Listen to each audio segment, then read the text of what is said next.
Welcome back to Bayou Time News. Lafourche Parish Sheriff Craig Weber announced 7 people were shot and injured in a shooting that occurred Sunday night during a party in Maridale community in Thibodaux.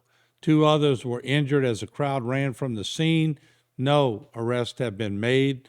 And at around 9:30 p.m. on May 21st, deputies responded to a call of a shooting in the 300 block of Highland Drive in Thibodaux with multiple victims. Now, what we're going to do now, press conference was held today, Monday, and we're going to go to our coverage of that press conference involving this story that I just told you about. At 9:32 last night, our dispatch center received a call of shots fired in the Maridale community, which is in Lafourche Parish, bordering Terrebonne Parish. Apparently, there was a large gathering of people for a informal street party, if you will, on Highland Drive, which is one of the streets in Maridale in the subdivision. The first unit arrived on the scene 5 minutes later at 9:37. The crowd was dispersing. There were persons who were injured for having been struck by bullets from firearms, and the officers were able to start administering first aid, assisting in getting victims to the hospital and securing the scene as a crime scene. It's less than 24 hours since this incident occurred. As an update, I can assure you that we have not wasted a minute of time in following up on leads, generating leads, and extending to our partners like ATF and other local law enforcement support for help or collaboration for assistance in solving this crime. There were 7 individuals who were struck by bullets from, we believe, 2 different firearms that may have been used. Of those 7 victims, 5 were female and 2 were male, all 7 between the ages of 17 and 25. There were 2 other females between the ages of 21 and 25 who were injured as a result of probably the pandemonium associated with people trying to seek cover or get out of harm's way. Of those 9 people, all have been released from the hospital. We're very blessed and fortunate to say that there were no fatalities, and it appears that everyone will fully recover or recover from the injuries that they receive. There's 1 person still hospitalized. Thus far, from a crime scene perspective, we have recovered 1 firearm with DNA evidence on that firearm, and we have sent that firearm to ATF for a detailed forensic analysis to include checking the casings, checking for firing markings on the projectile, and any other evidence that might be associated with that particular firearm. We have also recovered 12 casings, 11 spent casings, and 1 live round at the scene from 2 different caliber weapons. The indication is that the weapons and the calibers are consistent with handguns. The event, we are told, and much of what we are told is very speculative at this point because we're, as I mentioned, within 24 hours of this incident. We're told that this event may have started as some sort of a graduation party from a preschooler. And of course, today, with the advent of social media, once 10 people get together for an event, they become 10 more people. From each of those people become 100 people, and it expands to have the whole street full of people. We have every reason to believe that the majority of the people there were legitimately socializing in a forum, and unfortunately, at least 2 or more individuals with firearms and without any regard to the safety of themselves and to the people around them shot into this crowd, creating the injuries that I described. We don't have a motive. We do not, at this point, have a suspect. However, we do have a lot of information and leads that we're following up to include analyzing digital evidence, identifying and speaking to persons who were the victims or who had been injured in this event. In addition to that, and this type of shooting, where we've seen it in the past, infrequently, but we have seen it in the past, sometimes it's typical of two or more people who have some disagreement or what might be called a beef. And they make the decision to settle it among themselves. And it's a callous group of people who are prone to violence. And as you can see from this incident and similar incidents across the country, they have zero regard for the sanctity of human life and for innocent victims that might be harmed by their unwillingness to settle things in an amicable way, and their unwillingness to involve law enforcement. By the time the officers got there and the scene was secured, there were estimates of as many as 400 or 500 people there, and within a short period of time, the crowd was diminished to maybe 10 individuals who lived nearby. It's not unusual for people to be genuinely concerned in a situation like that and to not obviously put themselves in harm's way of these violent, lethal criminals by being seen talking to police officers. However, what we have found through past incidences, and other agencies as well have corroborated that the information will start trickling in. That obviously there are people who know things and who have seen things, and we want to use this press conference as an opportunity to appeal to the public, in particular people who may have been at this event and members of the Marydale community, to let them know that we are unified in our willingness and our commitment to keeping this community safe, to identifying the person or persons responsible, to apprehending them and holding them accountable. Anything that you know or heard, it doesn't have to be firsthand information. Our investigators may just have that one nugget of information, a vehicle description, a nickname, a street name, something that people were talking about, a text message, a video on a smartphone, whatever information you may have or pick up, please contact our office directly, contact ATF directly. Lafourche and Terrebonne in Assumption Parish are part of the Bayou Region Crime Stoppers. That has been productive in solving cases in the past. The Crime Stoppers process is 100% anonymous, so your anonymity will be protected. If you're motivated to receive a reward for your information, rewards are available, and that'll be published as well and has been published. So we want to encourage you to take a deep breath, to realize that we are here to work with you to make your community safe, to bring people to justice. We're blessed beyond belief to know that out of 7 people who were struck by bullets from 2 or more shooters, they're all at home except for one right now who will probably be released. There was no fatalities, and that's only by the grace of God. Because that reckless behavior of a person who is armed with a weapon going into a large crowd and indiscriminately firing is almost always going to produce casualties. We have some digital evidence, and we can document that the shooting was over in the span of 3 seconds. This was a very quick event, and it resulted in people, of course, seeking cover and getting away from the area and putting themselves out of danger. If you want to ask any specific questions, I'll do my best to respond. However, we're so preliminarily into this investigation, and we're still getting leads, and we anticipate leads to start generating at a greater frequency, and some leads don't pan out, but that's okay. We want to chase down every lead, and if it doesn't pan out, we'll redirect our resources. We will be applying for search warrants to receive information related to digital evidence. At that point, I think we're going to continue to make progress. We're blessed to have the resources and the expertise of the New Orleans Field District of ATF.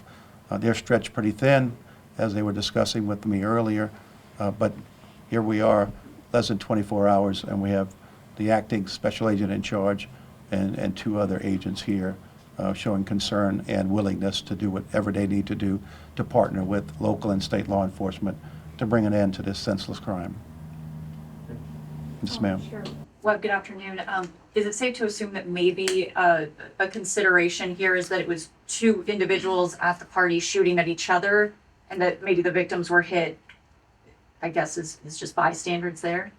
We certainly, based on the fact that there are projectiles with 2 different calibers, we are surmising that at least 2 people actually fired 2 different weapons.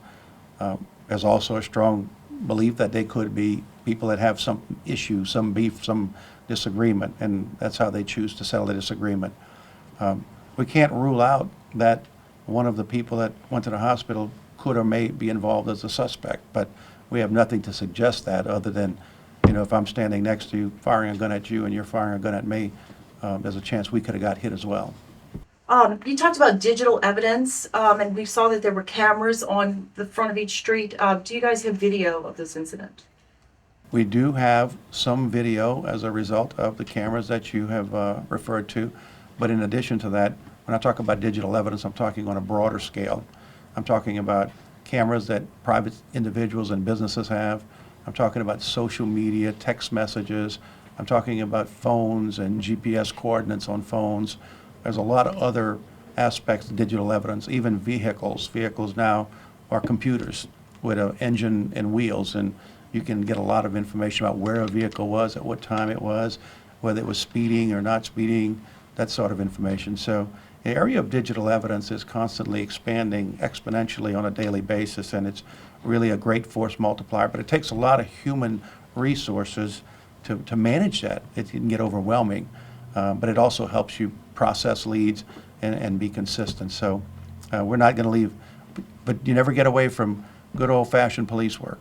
You never get away from fingerprints, from DNA, from physical evidence, from witnesses, and everything that makes a criminal case prosecutable. Sheriff, can you talk more about the handgun that was recovered? Y'all are confident that was one of the ones used in the shooting, and how is that going to help the investigation? We're not confident that it's used. We recovered one that we located under a vehicle. So the part of having ATF here is to have them use their forensics to determine if it's related or could be related. You all said you all believe 2 different handguns were used. So one was recovered and you all don't know about the other one? We have projectiles from 2 different calibers to suggest 2 different guns. We did recover a gun. The caliber of the gun we recovered is consistent with the caliber of one or more of the spent casings, but that does not conclusively guarantee that that was the gun that fired that weapon. We will be able to find out at some point through ballistics testing. Do you all know if that gun was stolen, the one that you all did recover? We have confirmed it was not stolen. So what kind of caliber did you recover? At this point, other than the .40 caliber, I'd rather not discuss anything else on caliber that might hinder our investigation. Have you talked to the person who owns that gun? Not as of yet. We are attempting to locate the individual so that we can have an interview. Sheriff, you talked a lot about the fact that the victims, it seems like all are going to be okay. Can you give us any more information about their the injuries that they suffered? I know one person at the scene told us that maybe one of them was shot multiple times, as many as 5. What can you tell us? I don't recall that anyone was shot 5 times. I don't want to be contradicted on that, but I have not looked at and got a medical report. I do know one victim had a graze wound on a forearm. Another victims were hit in their extremities, arms and legs. There was one victim that was struck in the shoulder and may have had a lung puncture. That's what I know now. I can have the public information officer follow up with a more detailed description of the types of injuries that were sustained once we have a clear understanding. Do you believe that the people who were shooting were in the crowd, or is it possible they could have been kind of in a surrounding area? Or They had to be in close proximity. This was a very dense crowd, and when we looked at the crime scene, the projectiles were in an area smaller than this room, maybe half the size of this room. So it was a very close, 3 seconds, dense crowd. We spoke to a driver and it looked like a bullet had shattered her window, but then she said she thinks it may have been a rock that was thrown at her window. Do you all know anything about that? Yes, I was at the scene last night, and I know the vehicle you're talking about, and it did have a area of the windshield that looked like it would have been maybe hit by something, but not a bullet. We ruled that out. And while you're speaking on bullets, just a afterthought, and you're speaking of the injured, we also are seeing if there's a possibility to recover any projectiles from any of the victims, that projectiles may have stayed within their body. Now, that's a medical decision. It's not uncommon for medical professionals to determine that leaving a bullet within someone's body is less harmful than trying to remove it. So we don't know if we'll have the benefit of getting any projectiles, but if there are any available, that's another useful piece of gun ballistics and forensics. Are you amazed this could have been worse? I am amazed that there were no fatalities connected to this event, and certainly it could have been worse, absolutely. But we are blessed that everyone's out of the hospital, and there are people that are simply socializing at an event with friends, not expecting or causing any trouble, and then you have individuals who just have no sense of conscience. They're very lethal, and they just total disregard for human life. It's an unconscionable sense of how people can exist in our world and get to that point in their life. And they're younger people generally. Can't speculate in this particular case, but many times they're younger people, and they're going to spend, if not all of their lives, a better part of their lives locked up in a penitentiary. Sheriff, I apologize, I did have one more question, and I don't mean to put the special agent in charge would he be willing to speak just about what the ATF can bring to an investigation like this? I'd be glad.